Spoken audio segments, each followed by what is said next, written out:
Hi, everyone. I'm Keith Mathis, an ATP with Project Management Institute.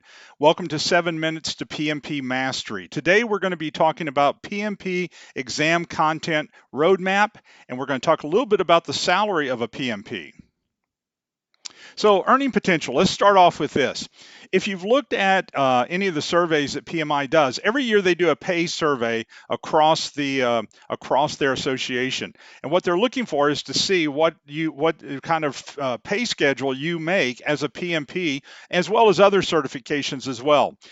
So currently, the current range that people are making as a PMP is right around 116,000 as a project manager, and that might be higher or lower than what many of you have. But here's the thing: the thing I think that we bring to the table with a PMP that's a little different is the flexibility for choice and change. Having the PMP gives you options. Now, you might stay at your same employer for 25 more years. That's great. But if you decide you're wanting to make a move, or you have a spouse that's needing to make a move and you're going to be looking at someplace new, that PMP is just another feather in your cap when your resume goes out for somebody to be looking at that. Now, here's some questions that I want to do as I go into some of the roadmap and talk a little bit about the roadmap on content. First off, if you've not looked this up, you're going to be taking a PMP test that has 180 questions. You have 230 minutes to take the entire exam. Now, what you might not know, though, is that a lot of times we have all these exam strategies that we're going to do, but you have to understand that the PMP is a little different. And so if you're taking it face-to-face or if you're taking it virtual, either of those are good and can work for you. But if you're taking it face to face, understand that if they give you a break, everything that you have already looked at, every question you have already answered, and if you put anything back to go back and answer later, everything gets turned in at the break time. And that same thing happens also if you're taking it virtually. When they give you a break virtually, then everything you've looked at that far gets turned in. So it's not one of those scenarios where you can just turn around and go back and answer all this stuff later. Most of the time they turn it in right then, and then you pick up with a new question right there. Now, so you have 180 questions, 230 minutes for the entire exam. These are situation and scenario questions. What does that mean? It means they're going to ask you three main things on every question. What would you do next? What should the project manager do now? And what should the team do next? Now, the first one here, what would you do next? They're never asking you what you would do next. They're asking you what is the process, what are the next steps, what is the project manager's job to do next, what is the team's job to do next. That's what they're looking at.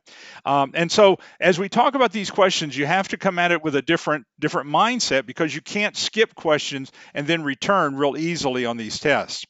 So percentage of test questions. When you're looking at the breakdown, 42% of the test questions are going to be about people. That means people, teams, and that's going to include a lot of things. Conflict is kind of connected in there. 50% of the questions are going to be process. And so that means that they're going to talk about two different frameworks, the Agile framework as well as the waterfall framework. And so they're going to be asking you questions about those literally back to back. And so they'll bounce back and forth. And then 8% is going to be about business environment, culture, different pieces like that. So in theory, what you're looking at is about 80 questions on people and teams, right around 95 questions on the processes, both Agile and waterfall, and then business environment is going to be about 14 or 15 questions. So type of project management. So in the test, one of the things that you'll notice is Agile, hybrid, project management's about 50%. They will sometimes call it change driven. That means it's there for the versatility of changes. So several components of this. In other words, you're running your project in a sprint or an iteration. You have a product owner, a scrum master, a development team, and the project manager occasionally will come up on your test, but that's typically going to be a hybrid type question. On the waterfall side, you have about 50%. That's going to be called plan driven, because waterfall is a constraint, a plan driven type of project. So it's going to be more formal. You're going to have strong change control. Everything goes by the plan. So if you keep looking at it like that, that will help you. You'll typically have a project manager and a team for this.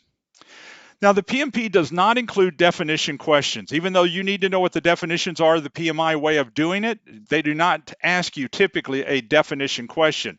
Definitions are kind of scripted into the scenario questions. So each question will have filler information that you don't really need a lot, as well as topic-specific information that you need absolutely to answer your question and answer your test question. So what are they asking me? That's what you're really coming back with. What are they asking me on this? Also, if they ask you about about a process, don't answer it with a tool. That's one of the things that we see people mess up on. We'll answer it with a tool, but notice what they ask you. Did they ask you about tool? Did they ask you about process? Give them a process or a tool. Watch for key words to separate the meanings from two different terms that are really, really close. So those are going to be some of the things to look at and to know. Know your definitions, but they're going to be embedded inside the scenario. Also, your 2026 virtual PMP exam prep boot camp. So every other month, a virtual PMP boot camp is scheduled. And so if you are wanting to attend one with us, then what we want you to do is just go to our website and look, and that'll give you the most up-to-date schedule of what's going on.